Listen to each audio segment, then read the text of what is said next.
back, everybody. It's been a minute. Well, I guess it's not been that long. It's been under 20 days. Um, all I can say is, I mean, we had our 2 week post op appointment, and we learned a lot in 2 weeks. I haven't really the past few days has been about learning, myself, but it's really just the beginning. With school ended and having to graduate and managing schoolwork off pain meds. Highly don't recommend if you're going into surgery and you got to take some pain medicine. Try and knock that work out before that, bro, because you're at some point you're not gonna be able to focus, let alone deal with the pain too. Um, they said day 2 is the worst day. It is. I remember vividly trying to work on a paper in the living room, and the pain kicked in. I'm like, oh, let me pop a pain medicine, it'll go away. And it just started ramping up. And I remember I looked at my parents and I was just like, yeah, I need to go to bed. Good night. And could not sleep. Was up all night, rolling over, not even tossing over, just laying there on my back, right here where I'm at. Just like, dang, like, this sucks. Like, why did this have to happen? And like all those thoughts of why and what your life could have looked like without running through my head. But even through those first few days, not even being able to take the time to learn the things that I want to change. In that moment, I connected with God in a weird sense, and laying there and thinking about all the pain that I was actively going through, and just like, man, like, this sucks. Like, this pain is unbearable. Like I almost begged God to take it away, and whatever that case may be. Like, I was about to do that, but it hit me like, think about all the pain Jesus went through. When he was on the cross, and they were piercing his side and his ribs was exposed, and he had a crown of thorns on his head, and he couldn't even breathe, all for our sins. Like, you're complaining about a little knee pain of what's healing, so it really pushed me through that night, and pushed me through to where I'm at now. I got off my pain meds, I would say, relatively early. Eventually just got to taking them once a day, or as I'm taking them now, just once at night, just to get through the night. All my ACL people can relate, just trying to get through the night.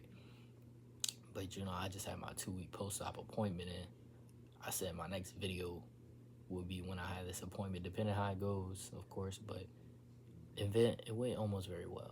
Going there, I felt like I almost retore my ACL sitting in the car, overthinking, and just being a long day. It's Christmas Eve. We're gonna tap into how I feel about Christmas later, but it's Christmas Eve. I'm like, no way, I just retore my ACL going in there. But I got an X-ray. My doctor did the test, and obviously, if I retore it, they would have said something immediately. So, everything was fine. I learned.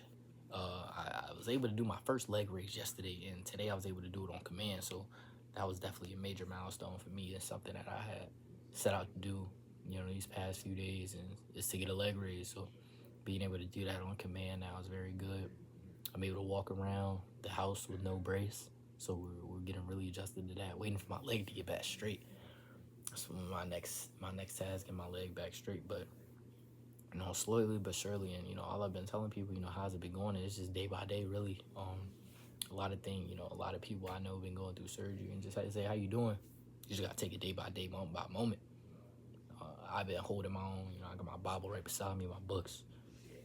I've been doom scrolling. I can't even see her live and doom scrolling, but a lot of the content I've been consuming has been better, for me, and how I want to go into this new year. This new year, going into it, a college graduate, fresh off of ACL surgery. I don't know what the future holds. At some points, I was nervous about it, but I kind of learned, like, this is an entirely new chapter, really, and I'm more excited than nervous. I learned a lot of new references, like butterflies. I've already known butterflies. They started as a caterpillar and turned into a butterfly through the cocoon process, metamorphosis, you might say.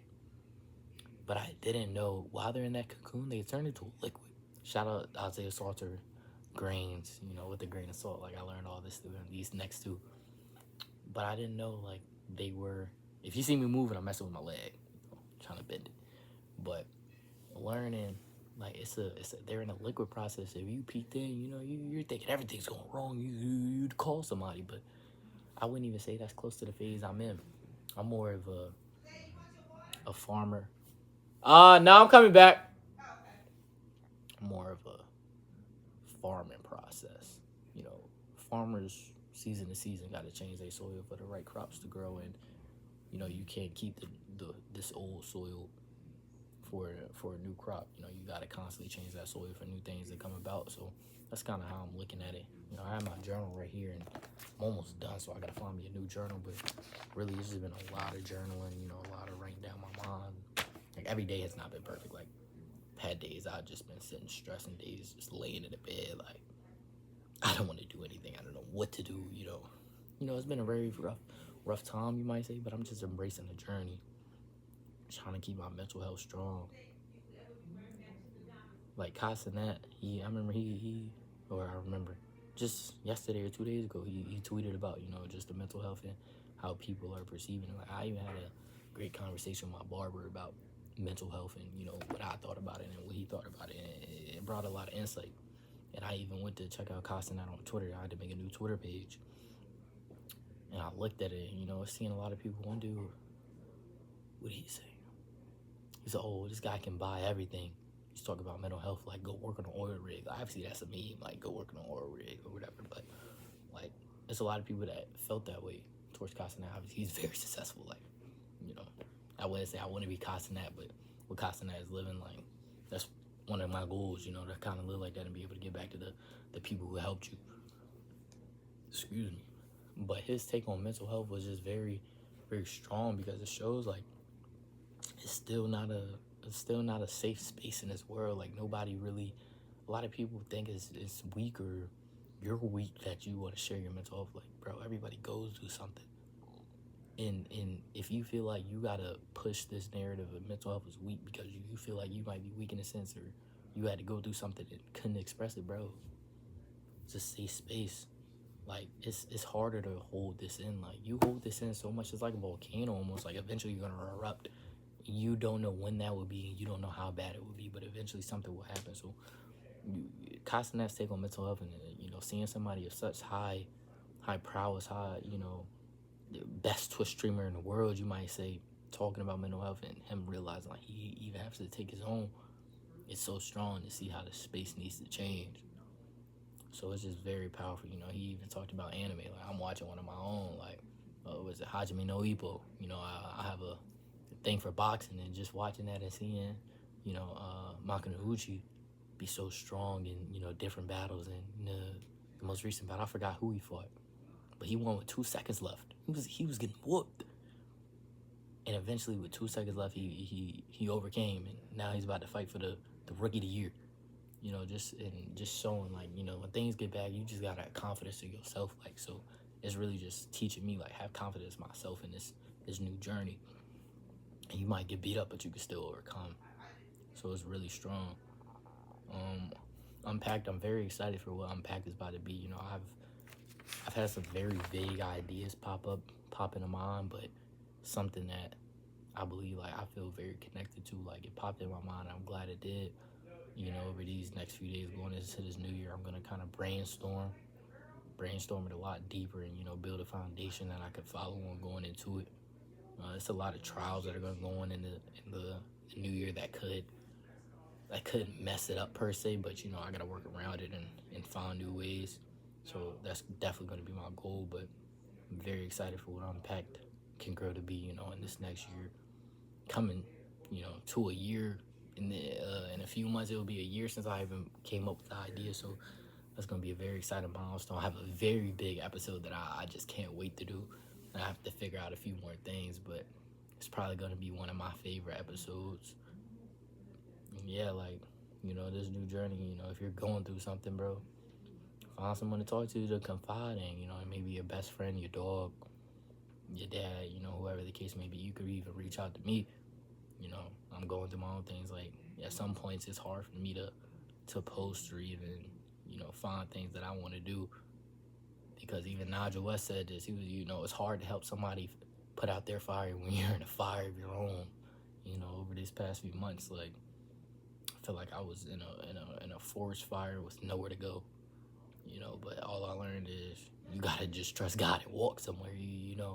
Eventually you'll get out. So really, in this next journey, in this next path in my life, I'm just putting all my faith in God, like trying to just build that connection. You know, I feel like I did go wrong in some places. I'm not perfect. I believe I let myself go in a lot of areas, but I'm growing, trying to see where the next phase will lead me. And I'm trying not to block my own blessings per se, or block my own self from growing. That's something that I've done for a while in my life. I have a new opportunity, but the comfort that I'm in, or the nervousness of that new opportunity will block me. So I'm trying to push that all away and just embrace all new opportunities, and then just remaining still and patient. Like even going up, I have to remember, like, I just got ACL surgery, bro. Like I can't go do a lot of the things that I used to do. So, the new normal that I'm gonna have to embrace is gonna be something. But I'm very excited. You know, I've had a lot of questions, regarding my TikTok content, or other content of that sorts, or other paths that I might follow. But just continue to pray about it and hope for guidance. And where God wants me to be. So the next episode, or next real talk, I'm not sure. Probably it'll be in the new year. Just new year. We'll probably go for first day of the new year. Of course, something to see where my mind's at. Fresh, entirely new 24 or 365, however many hours. So see where my mind's at. Probably have a lot more to talk about. Maybe what some of my vague plans might be, or ideas that I'm following. Yeah, I hope everybody would say have a Merry Christmas, but it's a pagan holiday. If you watch the Boondocks, Jesus may be mad at you for celebrating, and look at the history of it. So, enjoy yourselves, prepare yourself for the new year, and Happy New Year.